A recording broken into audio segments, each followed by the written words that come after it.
How many of you guys remember the Wonder Woman game that was announced 3 years ago that WB promised that we would be getting? By a show of hands, how many people remember?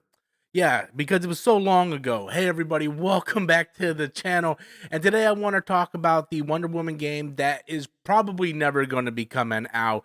There's been a lot of reports, a lot of shakeups over at WB Games, and we're going to take a look at some of the stuff going on.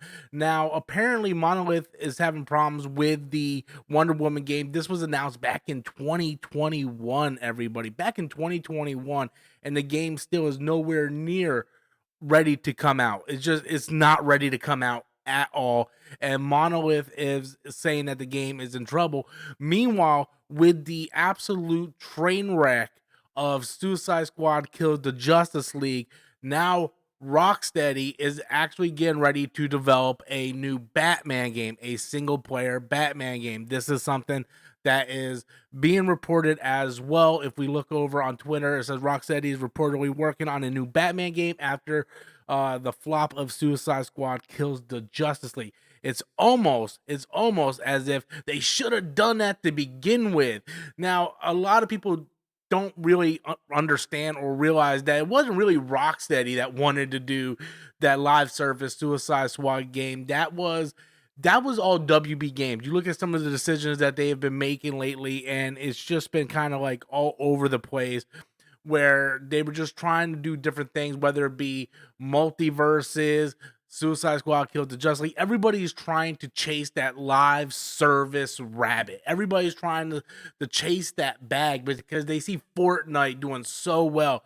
Fortnite and all these other live service games. So they all these companies, like we seen Sony recently, where Sony canceled like 9 to 10 live service games that were already in development because they're chasing that bag, and they don't realize, like, hey, keep doing what got you to the dance. Don't change it up now. Sony, we don't need you to change it up now. WB, just keep producing good Mortal Kombat games. Give us another Injustice. Give us Injustice 3 and keep giving us great Batman games. And that Wonder Woman game, yeah, we actually wanted to see that. Give us that. That's what we want. Give us a Superman game. Don't chase the live service bag like so many companies are doing. And then you see when they absolutely fail, something like Concord, something like Justice League or Suicide Squad Kills the Justice League, that's absolutely just a train wreck. Stop trying to follow these trends. Everybody's trying to get the quick cash grab because they see a few live service games doing well, and every company wants to do this. This is WB's biggest problem. Like, Hogwarts Legacy was one of their highest selling titles, I believe, back in 2023. I think that game got released. I'm not entirely sure. Was one of their highest selling games, but they weren't happy because it wasn't live service. It was a single player game. Once people beat it, it was done. They want to keep milking. They want to milk the money out of everybody. They want to keep milking it. And then Multiverses had a disastrous launch. I know a few people that liked it, but it was a disastrous launch. They took it down, relaunched it. It didn't work good. They just announced, hey, we're shutting the game down. Same thing with Suicide Squad Killed the Justice League. Meanwhile, games that people were actually looking forward to, like the Wonder Woman game, is in trouble. And Monolith is a great studio. Monolith is a great studio. They've done great games for Nintendo. They know what they're doing. But unfortunately, when you have leadership that just doesn't understand and everything is numbers, everything else kind of falls apart. This is the biggest problem when it comes to the gaming industry. We look at Sony. Sony is very financially successful. Like, the PlayStation 5 has been selling very, very well. I believe there's like anywhere between 65 to 70 million PS5 units sold. But when you look at their library of games, it's a huge step back compared to the PS4 and previous generations, where we're just getting a lot of remakes and remasters, nothing really new, nothing really exclusive either. And that's because Sony decided they wanted to chase the live service bag, and they didn't keep up with what got them to the dance. People pick Sony game, like, people buy PlayStation because they want that great cinematic single player experience, like God of War, Horizon, Last of Us, Uncharted. like those type of games, and they abandoned that at the end of the PS4 cycle to follow the live service trend. That's why we had 9 of these games canceled. And guess what? When you have 9 games canceled, those games were being worked on at one point. And with those games being worked on at one point means other games were not being worked on. And that's why we have this huge dry spell right now with the Sony PS5, the PlayStation 5, because we just have like just drive spell because nobody was working on anything other than Insomniac working on the next Spider-Man and Venom and Wolverine game, and Naughty Dog working on the next whatever game they're doing, Intergalactic, whatever. Sony, their studios were all working on live service games, and they all got canceled. So that was a lot of development time and resources that were spent and didn't go anywhere.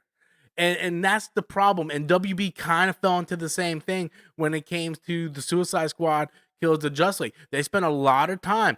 Rocksteady could have been working on a new Batman game. They could have been working on a Superman game. They could have been the team working on the Wonder Woman game. But no, instead they decided, hey, we're gonna follow this trend. And we seen like other studios too, other than Sony, have this problem. Bethesda did the same thing, where Bethesda was, for some reason, leadership was like, hey, we need to get into the live service market. We're going to do Fallout 76.